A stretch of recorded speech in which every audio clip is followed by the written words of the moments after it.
एक छोटे से शहर मालवा नगरी में, जहाँ सर्दियों की सुबह चाय की खुशबू से महकती है, वहाँ रहती थी राधा रानी। उम्र के 60वें पायदान पर पहुंच चुकी राधा जी विधवा थी। उनका बेटा अजय शहर के पास के फैक्ट्री में काम करता था और घर की जिम्मेदारियां राधा जी के कंधे पर थी।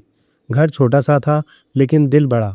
राधा जी का स्वभाव सख्त था, जैसे पुरानी आम की गुठली, बाहर से कठोर, अंदर से मीठी। वे हर काम खुद करती, क्योंकि उन्हें यकीन था कि बेटी जैसी बहू मिलेगी तो घर की रौनक लौट आएगी। फिर आया वो दिन। अजय की शादी हुई रिया से। रिया दिल्ली की लड़की थी, पढ़ी लिखी, स्मार्ट, लेकिन दिल की साफ। शादी के पहले दिन ही रिया ने राधा जी के पैर छुए और बोली, माँ जी, अब ये घर मेरा भी है, मैं सब सीखूंगी। राधा जी मुस्कुराई, लेकिन मन ही मन सोचा, देखते हैं कितने दिनों तक ये दिल्ली वाली परंपराएं निभा पाएगी। शुरुआत तो ठीक रही। सुबह उठकर चाय बनाती, लेकिन चाय में इलायची की जगह वेनिला डाल देती। राधा जी चखती और चुपचाप नमक डाल देती। एक दिन रिया ने बाजार से रेडीमेड मसाले लाए।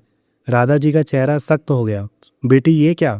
घर का खाना घर के मसाले से बनता है, तू तो बस शोकेस की गुड़िया लग रही है। रिया की आंखें नम हो गई। वो चुपचाप किचन में चली गई और रोने लगी। अजय ने बीच में आकर कहा, माँ, रिया नहीं है, धीरे धीरे सिखा दो। लेकिन राधा जी ने सिर हिला दिया। पुरानी कहावत है, सास कड़वी हो तो बहू मीठी बनती है। दिन बीतते गए। रिया ने कोशिश की। वो राधा जी के साथ बाजार जाती, सब्जियां चुनती। एक बार राधा जी ने पुरानी डायरी निकाली, जिसमें उनकी जवान दिनों की डायरी थी। रिया ने झांका और पूछा, माँ जी, ये क्या है? राधा जी हंस पड़ी। अरे, ये तो मेरी जवानी की डायरी है। जब मैं बहू बनी थी तो सास ने मुझे सिखाया था कि घर का राज चूल्हे की आग में छुपा होता है। रिया ने उत्सुकता से सुना। राधा जी ने बताया कैसे उनकी सास ने उन्हें गुप्त रेसिपी सिखाई, वो स्पेशल पनीर की सब्जी जो हर त्योहार में बनती। रिया ने कहा, माँ जी, मुझे भी सिखाओ ना। राधा जी का दिल पिघला।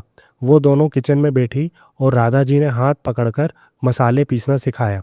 हंसी मजाक में रिया ने गलती की और आटा मुंह पर लग गया। दोनों हंस हंस कर लोटपोट हो गई।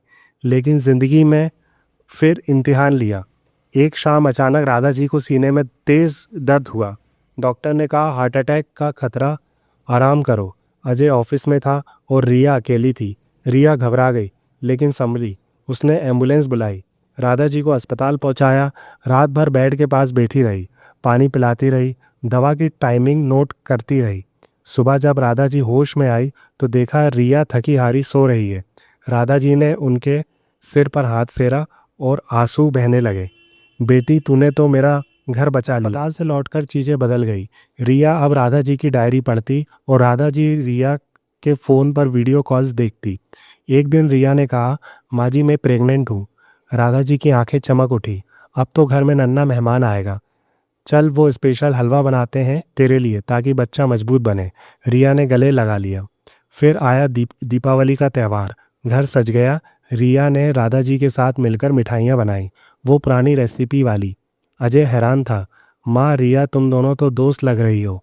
राधा जी ने कहा, बेटा, सास बहू का रिश्ता तो ऐसा ही होता है, शुरू में कांटे फिर फूल खिलते हैं। समय बीता। रिया का बेटा पैदा हुआ, छोटा सा राजा। राधा जी ने गोद में लिया और बोली, ये तो हमारा साझा सपना है। रिया मुस्कुराई, हाँ माँ जी, आपकी वजह से। घर अब पहले से ज़्यादा खुशहाल था। बाहर से देखने वाले कहते, क्या सास बहू है, जैसे माँ बेटी। लेकिन अंदर का राज था वो प्यार जो छोटी छोटी बातों से बुना गया था। किचन की वो हंसी, बाजार की वो बातें और रातों की वो गोपनीय कहानियाँ। आज भी मालवा नगरी में वो घर चमकता है। राधा जी और रिया मिलकर नई नई रेसिपी ट्राई करती और सोचती, सास बहू का बंधन तो अनोखा होता है, जो घर को स्वर्ग बना देता है। बच्चे का नाम रखा गया आरव। जैसे जैसे आरव बड़ा होता गया, घर में नई रौनक आ गई। राधा जी अब सुबह सुबह आरव को गोद में लेकर पुरानी लोरियां गुनगुनाती और रिया चुपके से वीडियो बनाती। एक दिन आरव ने पहली बार दादी कहा। राधा जी की आंखें भर आई। उन्होंने रिया को बुलाया और कहा, बेटी, ये शब्द तूने मुझे दिया है। पहले मैं सोचती थी कि बहू आएगी तो घर में टकराव होगा, लेकिन तूने तो मेरा दिल जीत लिया। रिया ने हाथ जोड़कर कहा, माँ जी, आपने मुझे सिखाया है कि प्यार में कोई सास बहू नहीं होती, बस दो औरतें होती हैं जो एक दूसरे का सहारा बनती हैं। दोनों ने मिलकर आरव के लिए पहला व्रत रखा। राधा जी ने वही पुरानी रेसिपी से खीर बनाई और रिया ने उसमें थोड़ा सा नया ट्विस्ट डाला, बादाम और केसर का मिश्रण।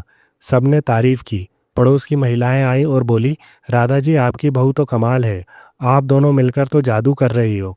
राधा जी हंसी और बोली, जादू नहीं, बस थोड़ा सा समझौता और ढेर सारा प्यार। कुछ साल बाद अजय को प्रमोशन मिला और परिवार को थोड़ा बड़ा घर लेना पड़ा। नया घर देखकर रिया उत्साहित थी, लेकिन राधा जी थोड़ी उदास लग रही थी। रिया ने समझ लिया। रात को जब सब सो गए, रिया राधा के पास गई और बोली, माँ जी नया घर होगा, लेकिन आपका पुराना किचन, वो पुरानी अलमारी, वो डायरी, सब मेरे साथ हो रहेगा। मैं वादा करती हूँ, आप जहाँ भी रहेंगी वह जगह घर ही होगी। राधा जी ने रिया का हाथ पकड़ा और कहा, बेटी तूने मुझे सिखाया कि घर दीवारों में नहीं दिलों में बसता है। अब मैं बिना डर के चलूँगी। नया घर बसते ही दोनों ने मिलकर पूजा घर सजाया। राधा जी ने पुरानी डायरी को नई डायरी में कॉपी किया और रिया ने उसमें अपनी रेसिपीज जोड़ी। अब डायरी 2 पीढ़ियों की कहानी बन गई थी। आरव अब स्कूल जाने लगा। शाम को जब वह घर लौटता तो सबसे पहले दादी और मम्मी के दोनों के गले लग जाता।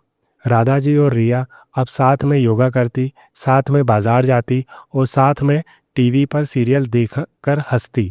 कभी कभी रिया राधा जी को मोबाइल पर नई नई डांस वीडियो दिखाती और राधा जी कहती, अरे ये क्या बकवास है, लेकिन फिर खुद थिरकने लगती। पड़ोस में लोग कहते, देखो सास बहू का ये जोड़ा, उम्र का फर्क मिट गया है। रिया गर्व से कहती, हमारा रिश्ता उम्र का नहीं दिल का है।